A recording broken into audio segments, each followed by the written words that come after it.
ಸ್ನೇಹಿತರೆ, ವಿಡಿಯೋಗೆ ಎಲ್ಲರಿಗೆ ಸ್ವಾಗತ. ಸ್ನೇಹಿತರೆ, ಇಂದು ನಾವು 2025 ನಮಗೆ RCB ಕಪ್ಪನ್ನು ಗೆದ್ದಿರುವಂಥ ಒಂದು ಸಂಭ್ರಮಾಚರಣೆಯ ಬಗ್ಗೆ ನಾವು ಮಾತಾಡೋಣ.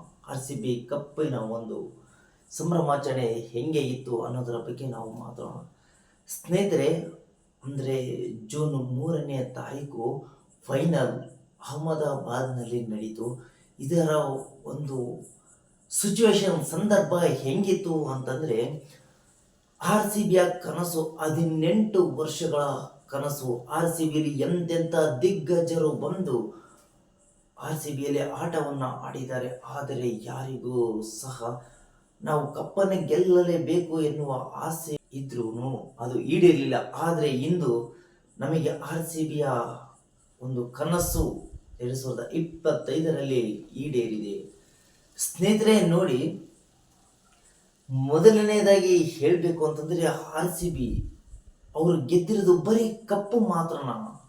ನಿಜವಾಗ್ಲೂ ಅನಿಸುತ್ತೆ RCB ಅವರು ಬರೀ ಕಪ್ಪು ಗೆದ್ದಿದ್ರ. ಸ್ನೇಹಿತರೆ, RCB ಅವರು ಗೆದ್ದಿರೋದು ಬರೀ ಕಪ್ಪು ಅಲ್ಲ, 6.5 ಕೋಟಿ ಕನ್ನಡಿಗರ ಮನಸ್ಸನ್ನು, 6.5 ಕೋಟಿ ಕನ್ನಡಿಗರ ಮನಸ್ಸಿನ ಭಾವನೆಗಳನ್ನು ಒಂದು ಗೆದ್ದಿರುವಂಥದ್ದು ಒಂದು RCB. ಸ್ನೇಹಿತರೆ ನೋಡಿ, ಈ ಒಂದು RCBಯ ಒಂದು 18 ವರ್ಷಗಳ ಕನಸನ್ನು ಈಡೇರೋದಕ್ಕೆ ತಪಸ್ಸನ್ನು, ಶ್ರಮವನ್ನು ಪಟ್ಟಿರ್ತಕ್ಕಂಥ ಒಬ್ಬ ವ್ಯಕ್ತಿ ಅಂತಂದರೆ the great legend cricketer Virat Kohli. ಸ್ನೇಹಿತರೆ, ನಮ್ಮ RCBಗೋಸ್ಕರ ಅವರು ಪಟ್ಟಿರ್ತಕ್ಕಂಥ ಶ್ರಮ, ಕಷ್ಟ ಅಷ್ಟಿಷ್ಟು ಅಲ್ಲ ಅಂತ ಹೇಳ್ಬೋದು. ಸ್ನೇಹಿತರೆ ನೋಡಿ, ನಾನು RCBಯ ಮ್ಯಾಚು ಅಂದರೆ 3ನೇ ತಾರೀಕು ಅಹಮದಾಬಾದ್ನಲ್ಲಿ ಸ್ಟಾರ್ಟ್ ಆಗೋದಕ್ಕಿಂತ ಮುಂಚೆ ಇದೆ, ಅಂದರೆ 10 ನಿಮಿಷ ಟಾಸ್ ಆಗೋಕ್ಕೆ 10 ನಿಮಿಷಗಳ ಕಾಲ ಇತ್ತು. ಆಗಲೇ ನಾನು ವಿಡಿಯೋ ಮಾಡಿ ಹಾಕಿದ್ದೆ ನನ್ನ ಯೂಟ್ಯೂಬ್ ಚಾನಲಲ್ಲಿ.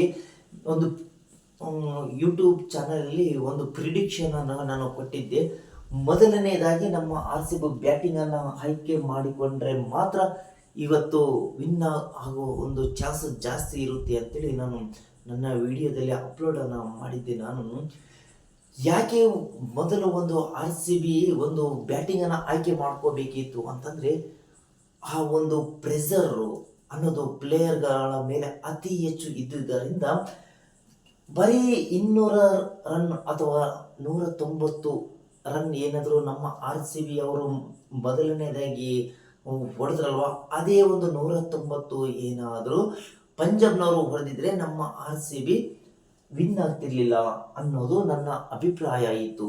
ಯಾಕೆ ಅಂತಂದರೆ, ಯಾಕೆ 190 ಹೊಡೆದ್ರೂ ಕೂಡ ನಮ್ಮ RCB ವಿನ್ ಆಗ್ತಿರ್ಲಿಲ್ಲ ಅಂತಂದರೆ, ಸ್ನೇಹಿತರೆ, ಇಡೀ ಒಂದು 18 ವರ್ಷಗಳ ಕನಸಿನ ಒಂದು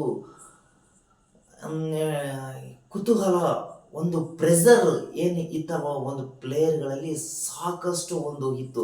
ಅದಕ್ಕೋಸ್ಕರ ಆ ಒಂದು ಪ್ರೆಷರ್ಗೋಸ್ಕರ ಯಾವುದೇ ಒಬ್ಬ ಎಷ್ಟೇ ಒಂದು ಅನುಭವದ ಆಟಗಾರನಿಗೆ ಆದರೂ ಅಷ್ಟೇ ಸ್ನೇಹಿತರೆ, ಒಂದು ಅತಿಯಾದ ಒಂದು ಉದ್ರೇಕ, ಅತಿಯಾದ ಒಂದು ಪ್ರೆಷರ್ ಅನ್ನೋದು ಯಾವುದೇ ಒಬ್ಬ ಪ್ಲೇಯರ್ಗೆ ಇದ್ದರೆ ಅದನ್ನು ಸಹಿಸಿಕೊಂಡು ಅದನ್ನು ನಿಭಾಯಿಸ್ತಕ್ಕಂಥ ಒಂದು ಪ್ರೆಷರ್ ಏನಿದೆಯಲ್ವ, ಅದು ಅಷ್ಟಿಷ್ಟು ಅಲ್ಲ. ಆ ಒಂದು ಸಿಚುವೇಶನ್ನೇ ನಮ್ಮ RCB ಪ್ಲೇಯರಲ್ಲಿ ಇದ್ದದ್ದು. ಅದಕ್ಕೋಸ್ಕರ ಸ್ನೇಹಿತರೆ, ನಿಮಗೆ ಗೊತ್ತಿರ್ಬೋದು, ವಿರಾಟ್ ಕೊಹ್ಲಿ ಕೇವಲ 43 ರನ್, ಇಡೀ ವಿಶ್ವಕ್ಕೆ ದಿಗ್ಗಜ ಅಂತಂದರೆ ವಿರಾಟ್ ಕೊಹ್ಲಿ ಅವರು, ಲೆಜೆಂಡ್ ವಿರಾಟ್ ಕೊಹ್ಲಿ ಕೇವಲ 43 ರನ್ನು ಹೆಂಗೆ ಆಡಿದ್ರು ಅವತ್ತು ಅಂತಂದರೆ, ಸ್ನೇಹಿತರೆ, ಒಂದೊಂದು ರನ್ನಿಗೂ ಸಹ ಪರದಾಡುವಂಥ ಒಂದು ಸ್ಥಿತಿ ಆಗಿತ್ತು ಅವರಿಗೆ. ಅಂದರೆ ಅವರಿಗೆ ಒಂದು ಸಾಮರ್ಥ್ಯ ಇರಲಿಲ್ಲ ಅಂತ ಅಲ್ಲ, ಅವರ ಒಂದು ಶಕ್ತಿ ಇಡೀ ವಿಶ್ವಕ್ಕೆ ಪ್ರತಿಯೊಬ್ಬರಿಗೂ ಸಹ ಗೊತ್ತಿರುವಂಥದ್ದು. ಆದರೆ ಅವರಲ್ಲಿ ಇರ್ತಕ್ಕಂಥ ಒಂದು ಪ್ರೆಷರ್ ಏನು ಇತ್ತಲ್ವ, ಹೇಗಾದರೂ ಮಾಡಿ ನಾವು ಕಪ್ಪು ಗೆಲ್ಲಲೇಬೇಕು ಅನ್ನೋ ಒಂದು ಇಂಟೆನ್ಸಿಟಿ ಒಂದು ಇತ್ತಲ್ವ, ಆ ಒಂದು ಪ್ರೆಷರ್ ಇವರಿಗೆ ಅತಿಯಾದ. ಸ್ನೇಹಿತರೆ, ವಿರಾಟ್ ಕೊಹ್ಲಿಗೆ ಇರ್ತಕ್ಕಂಥ ಒಂದು ಪ್ರೆಷರು ಬೇರೆ ಒಂದು ವ್ಯಕ್ತಿಗಳಿಗೆ, ಆರ್ಡಿನರಿಯ ವ್ಯಕ್ತಿಗಳಿಗೆ ಏನಾದರೂ ಇದ್ದಿದ್ರೆ ಅದನ್ನು ಸಹಿಸಿಕೊಂಡು ಆ ಪ್ರೆಷರನ್ನು ನಾವು ನಿಭಾಯಿಸೋಕ್ಕೆ ಆಗ್ತಾ ಇರಲಿಲ್ಲ. ಯಾಕೆ ಅಂತಂದರೆ ಅವರು ಗ್ರೌಂಡಲ್ಲಿ ಫೀಲ್ಡಿಂಗ್ ಮಾಡುವಾಗಲೂ ಅಷ್ಟೇ ಆ ಒಂದು ಪ್ರೆಷರು ಅವರಿಗೆ ಹಾಗೇನೆ ಇತ್ತು. ಅವರು ಬ್ಯಾಟಿಂಗ್ ಮಾಡುವಾಗಲೂ ಸಹ ಅಷ್ಟೇ ನಾವು ಕಣ್ಣಾರೆ ಕಂಡಂತಹ ನಾನು ಅಬ್ಸರ್ವ್ ಮಾಡ್ದಂಗೆ ವಿರಾಟ್ ಕೊಹ್ಲಿಗೆ ಆ ಒಂದು ಪ್ರೆಷರ್ ತಡ್ಕೊಳ್ಳೋಕ್ಕೆ ಆಗ್ದೇನೆ ಅಷ್ಟು ಒಂದು ಪ್ರೆಷರಲ್ಲಿ ಅವರು ಇದ್ರು. ಆದರೂ ಕೂಡ ಅಷ್ಟೇ ನಮ್ಮಂಥ ಸಾಮಾನ್ಯ ಮನುಷ್ಯರು ಆ ಗ್ರೌಂಡಲ್ಲಿ ನಿಲ್ಲೋಕೆ ಆಗ್ತಾ ಇಲ್ಲ. ಅಂತ ಒಂದು ಸಿಚುವೇಶನ್ನು ನಮ್ಮ ವಿರಾಟ್ ಕೊಹ್ಲಿಗೂ ಮತ್ತು ನಮ್ಮ RCB ಪ್ಲೇಯರ್ಗಳಿಗೆ ಒಂದು ಕ್ರಿಯೇಟ್ ಆಗಿತ್ತು. ಅದಕ್ಕೋಸ್ಕರ ಸ್ನೇಹಿತರೆ ನಾನು ಒಂದು ಪ್ರಿಡಿಕ್ಷನನ್ನು ಹೇಳಿದ್ದೆ. ಮ್ಯಾಚ್ ಸ್ಟಾರ್ಟ್ ಆಗುವುದಕ್ಕಿಂತ ಮುಂಚಿತವಾಗಿ ಅಂದರೆ ಟಾಸ್ ಆಗೋದಕ್ಕಿಂತ ಮುಂಚಿತವಾಗಿ 10 ನಿಮಿಷ RCBಗೆ ಒಂದು ಬ್ಯಾಟಿಂಗ್ ಆದರೆ ಮಾತ್ರ ಇವತ್ತು ವಿನ್ ಆಗೋ ಚಾನ್ಸು ಜಾಸ್ತಿ ಇದೆ ಅಂತೇಳ್ಬಿಟ್ಟು ನಾನು ಹೇಳಿದ್ದೆ. ವಿನ್ ಆಗಿದೆ. ಓಕೆ ಸ್ನೇಹಿತರೆ, ಮ್ಯಾಚ್ ವಿನ್ ಆಗುವಾಗ ಕೊನೆಯದಾಗಿ ಶಶಾಂಕ್ ಅವರು ತುಂಬ ಚೆನ್ನಾಗಿ ಆಟವನ್ನು ಆಡ್ತಾ ಇದ್ರು. ಅವರ ಆಟ ಕೊನೆಯ ಲಾಸ್ಟ್ ಓವರ್ನಲ್ಲಿ 3 ಸಿಕ್ಸರು 1 4 ಹೊಡೆದ್ರು. ಆದರೆ ಅವರು ಇನ್ನೇನು RCB ವಿನ್ ಆಗೋ ಸಿಚುವೇಶನ್ಗೆ ಬಂದಾಗ ಎಲ್ಲರ ಒಂದು ಗಮನ ವಿನ್ ಆಗ್ತಕ್ಕಂಥ ಒಂದು ಅದರ ಕಡೆಗೆ ಇತ್ತು. ಆದರೆ ಯಾವ ರೀತಿ ಬೌಲರ್ಗೂ ಅಷ್ಟೇ ಹೆಂಗೆ ಹೊಡಿತಾರೆ, ಹೆಂಗೆ ಒಂದು ಇದು ಮಾಡ್ತಾರೆ ಅನ್ನೋ ಗಮನನೇ ಇಲ್ಲ. ಇದು ಪ್ರತಿಯೊಬ್ಬರಿಗೂ ಕೂಡ ಆ ಒಂದು ವಿನ್ ಕಡೆ ಗಮನ ಇತ್ತು. ಒಂದು RCBಯ ವಿನ್ ಆಗೋದರ ಕಡೆ ಒಂದು ಗಮನ ಇತ್ತು. ಅದಕ್ಕೋಸ್ಕರ ಲಾಸ್ಟ್ ಓವರು ಎಷ್ಟು 6-4 ಹೊಡೆದ್ರು ಕೂಡ RCBನೇ ವಿನ್ ಆಗಿಬಿಡ್ತು ಅನ್ನೋ ಒಂದು ಸಿಚುವೇಶನ್ ಒಂದು ಪ್ಲೇಯರ್ಸ್ಗೂ ಆಗಿತ್ತು. ಮತ್ತು ನೋಡ್ತಕ್ಕಂಥ ಒಂದು ಅಭಿಮಾನಿಗಳಿಗೂ ಸಹ ಈ ರೀತಿ ಸಿಚುವೇಶನ್ ಕ್ರಿಯೇಟ್ ಆಗಿತ್ತು.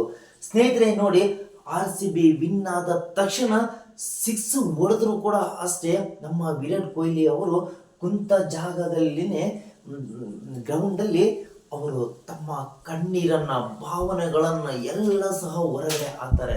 The great cricketer Virat Kohli ಅವರ ಕನಸು 18 ವರ್ಷಗಳ ಒಂದು ತಪಸ್ಸು ಅವತ್ತು ಅವರಿಗೆ ಈಡೇರಿದ ಕ್ಷಣ ಇದು ಏನು ಕನಸು ಅಥವಾ ನನಸು ಅನ್ನೋ ಒಂದು ಭ್ರಮೆಯಲ್ಲಿ ಅವರು ಒಂದು ಅವರ ಫೀಲಿಂಗನ್ನು ಅಳುವ ಮುಖಾಂತರ ವಿರಾಟ್ ಕೊಹ್ಲಿ ಅವರು ತೋರಿಸ್ತಾರೆ. ಎಂಥ ಸಿಚುವೇಶನ್ ಅಂತಂದರೆ ಅದು ವಿರಾಟ್ ಕೊಹ್ಲಿಗೆ ಅದು ಹೇಳಬಾರದಂಥ ಒಂದು ಸಿಚುವೇಶನ್ ಅವರಿಗೆ ಆಗ್ಬಿಡುತ್ತೆ. ಸ್ನೇಹಿತರೆ, ಎಲ್ಲರೂ ಬಂದು ಅವರನ್ನು ಒಂದು ಸಂತೈಸ್ತಾರೆ, ಎಲ್ಲರೂ ಕೂಡ ಸಮಾಧಾನವನ್ನು ಪಡಿಸ್ತಾರೆ. ಆ ಒಂದು ಸಿಚುವೇಶನ್ ಅವರಿಗೆ ಹೇಳ್ಕೊಳ್ಳೋಕ್ಕೆ ಆಗ್ದೇನೆ ಅವರ ಒಂದು ಕಣ್ಣೀರೇ ಬಂತು. ಸ್ನೇಹಿತರೆ, ನೆಕ್ಸ್ಟ್ ಫ್ಯಾನ್ಸ್ ಸಂಭ್ರಮ ಹೆಂಗಿತ್ತು ಅನ್ನೋದನ್ನು ನಾವು ಈಗ ನೋಡ್ಕೊಂಬರೋಣ. ಮೊದಲನೆಯದಾಗಿ ಬೆಂಗಳೂರಲ್ಲಿ ಹೆಂಗಿತ್ತು ಸಂಭ್ರಮ ಅನ್ನೋದನ್ನು ನಾವು ಈಗ ನೋಡ್ಕೊಂಡ್ಬಿಟ್ಟು ಬರೋಣ.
ಸ್ನೇಹಿತರೆ, ನೋಡಿದಲ್ವಾ ಬೆಂಗಳೂರಿನ ಒಂದು ಸಂಭ್ರಮ ಹೆಂಗಿತ್ತು.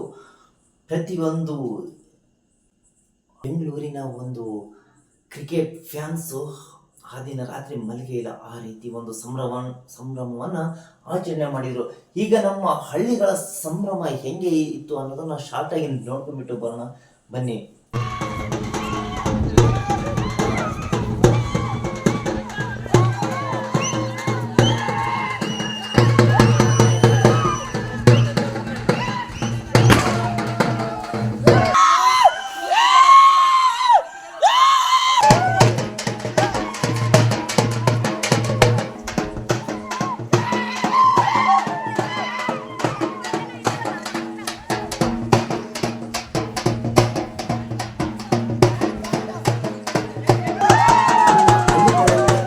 ಸ್ನೇಹಿತರೆ, ಈಗ ನಮ್ಮ ಊರಿನಲ್ಲಿ ಸಂಭ್ರಮ ಹೆಂಗೆ ಇತ್ತು ಅನ್ನೋದನ್ನ ನಾವು ನೋಡ್ಕೊಂಡ್ಬಿಟ್ಟು ಬರೋಣ ಬನ್ನಿ.